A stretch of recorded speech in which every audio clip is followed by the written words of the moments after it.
안녕하세요. 정치를 쉽게 풉니다. 정치의 십당. 오늘 대장동 사건에 연루된 김용 부원장이 겸공방송에 나와서 최근 국정조사에서 나온 증언을 기반으로 자신의 무죄를 제대로 어필했습니다. 현재 김용 부원장은 뇌물 3억과 정치자금 1억을 유동규에게서 받았다는 혐의로 1심과 2심에서 유죄를 받고 보석 상태로 나와 대법원의 판결을 기다리고 있는 상태입니다. 그리고 김용 부원장이 이번 6.3 보궐선거에서 안산 또는 하남 공천을 희망하고 있어서 정청래 지도부가 고심하고 있는 상황입니다. 여기에 오늘 조승래 사무총장은 이렇게 말했습니다. 김용 공천은 선거에 미칠 영향을 검토 중인데 대체로 부정적인 의견이 많은 것 같다라고 말했습니다. 그러니까 당사자가 정말 억울한 상황이라고 하더라도 이재명 대통령이 분신 같은 사람이라고 말한 최측근을 여당이 대법원 무죄를 예상하고 공천을 준다면 국힘과 언론에게 큰 빌미를 줘서 전체 선거판을 망칠 수 있다는 거죠. 그래서 대법원 선고 이후까지 기다렸다가 국정조사 이후 진행될 특검 결과까지 기다렸다가 다 털고 국회로 들어가는 게 맞다는 의견이 현재 우세합니다. 하지만 오늘 겸공방송을 보면 1심과 2심 판결을 뒤집을 만한 김용의 무죄 증거가 나온 것으로 판단됩니다. 한마디로 이 정도면 반격이 가능하겠는데? 현재 검찰과 1, 2심 법원은 유동규가 김용에게 3억을 줬다는 것인데 실제 그 3억은 유동규가 강초로에게 준 것이었습니다. 증인이 처음 피의자 신문 받을 때 유동규에게 준 3억 원 가량 돈에 대해서 유동규가 다른 업자에게 3억 원을 빌렸는데 그 돈을 갚지 않으면 옷을 벗어야 되는 상황이다 이렇게 진술하셨고 정재창, 정민용 모두 자수서와 자술서에도 업자한테 빌린 돈이라고 했습니다. 정진상 실장님이나 김용 부원장 얘기가 머릿속에 없었던 이유는 그 당시에도 그 얘기를 들은 적이 없었기 때문에. 유동규가 건넨 3억이 김용과 정진상에 전달됐다는 거 관련해가지고 뭐라고 대답했습니까?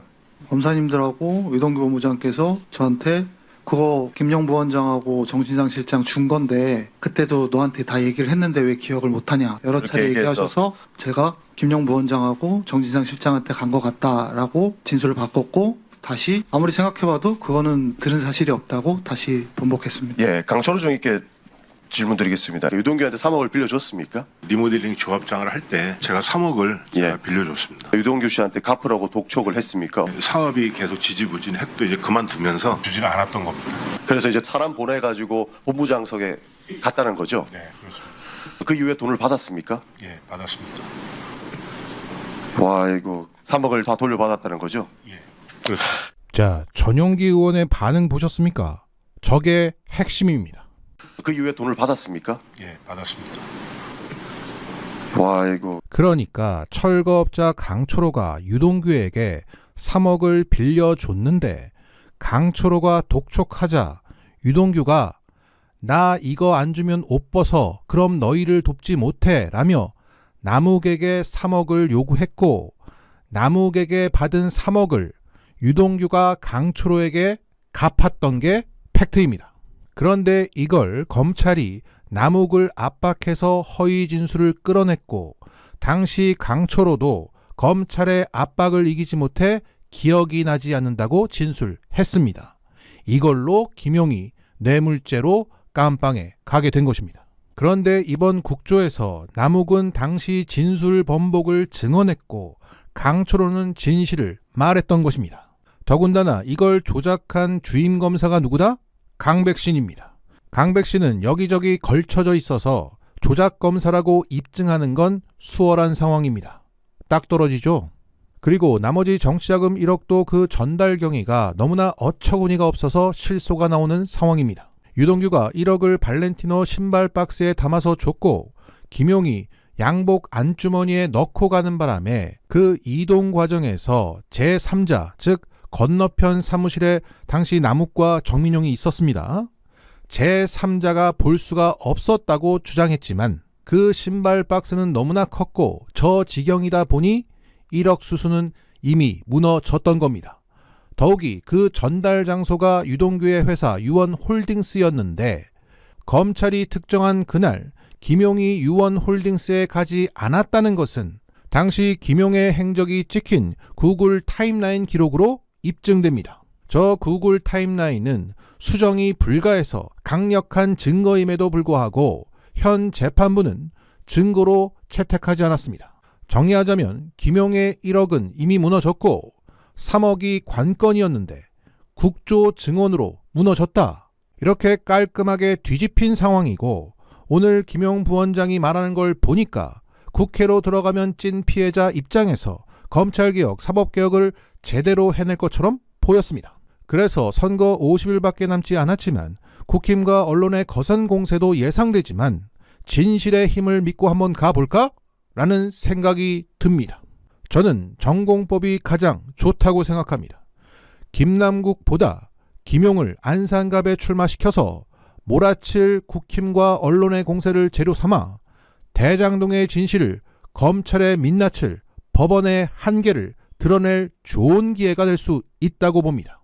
그리고 KBS 보도에 따르면 민주당이 김용남 전 의원을 경기 보궐에 전략공천을 검토하고 있다는 얘기가 나오고 있습니다.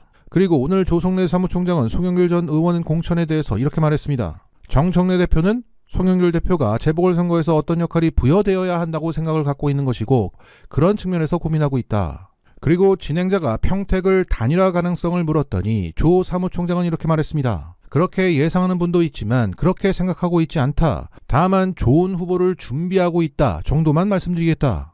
그리고 이광재 전 지사는 하남과 공천이 유력하다고 합니다. 그러면 하남, 안산, 평택이라는 선택지에 거론되고 있는 주자가 이광재, 송영길, 김용, 김용남 정도 됩니다. 하남은 이광재, 안산은 송영길이나 김용, 평택은 김용남 정도가 배치되지 않을까? 조국 대 김용남이라면 좋습니다. 물론 내피셜 예상은 의미 없죠.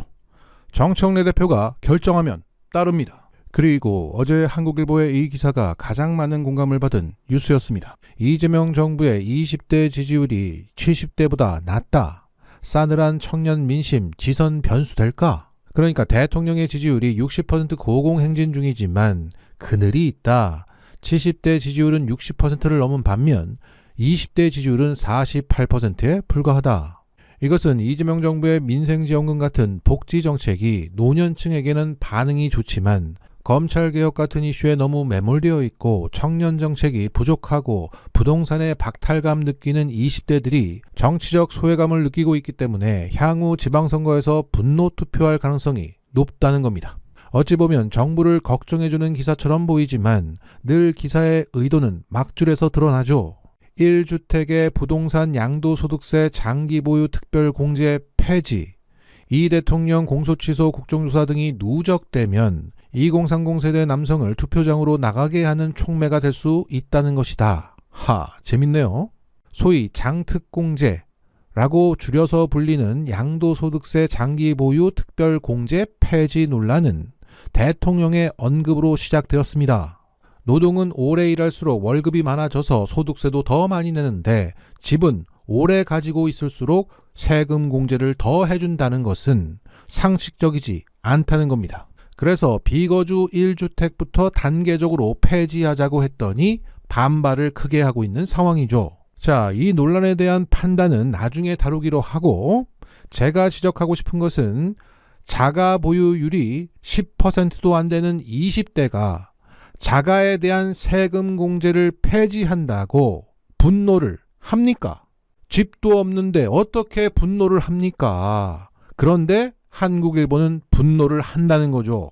따라서 이것은 자가가 있는 자신들의 불만을 20대를 내세워 분출하고 20대더러 분노 투표하라고 조장하는 정치 선동 기사였던 겁니다. 이건 마치 조이대가 사법개혁하면 국민 피해라고 하는 개소리와 같은 거죠. 1주택 양도소득세 장기보유 특별공제 폐지하면 집도 절도 없는 20대가 피해를 입어. 그래서 분노할 거야. 이게 얼마나 개소리입니까? 여기서 한국일보 김희원 논설위원회 짤이 떠오르네요. 한국일보가 제일 가운데에 있습니다. 재밌는 사람이야. 그리고 20대 지지율이 48%나 되는데 싸늘하다니. 싸늘하다의 의미를 모릅니까? 안타깝지만 현재 많은 20대 남성들은 극우화되어 있습니다. 한 예로 최근 여론조사 곳에서 이렇게 물었습니다. 대만과 중국 전쟁 발발 시 미국이 우리나라에 파병을 요청한다면 어떻게 대응하냐고 물었는데 모든 연령대에서 파병 반대가 압도적인 가운데 20대 남성 55.5%, 30대 남성 51.9%로 파병에 압도적으로 찬성했습니다. 그리고 미국이 우리나라의 호르무즈 해협 파병을 요청한다면 어떻게 대응하냐고 물었는데 20대 남성만이 54.3%로 파병에 압도적으로 찬성했습니다. 그나마 다행인 건 30대 남성은 이 명분 없는 전쟁 참전에 빠진 겁니다. 자, 현역 상태로 자신들이 참전해야 하는데 만약 확전이라도 되면 예비군 상태로 자신들이 참전해야 함에도 파병에 찬성하고 전쟁에 찬성한다고 답하고 있습니다. 이렇게 20대 남성이 극우화되어 있는데 20대가 이재명 대통령을 48% 지지한다는 것은 20대 여성이 평균보다 더 많이 지지한다는 것이고 20대 남성들도 극우화에 비해서 지지를 많이 한다는 것입니다. 따라서 20대의 48% 지지율은 싸늘한 게 아니라 의외라고 하는 겁니다. 한국일보가 제일 가운데에 있습니다. 정치 10당 구독은 건강입니다. 마치겠습니다.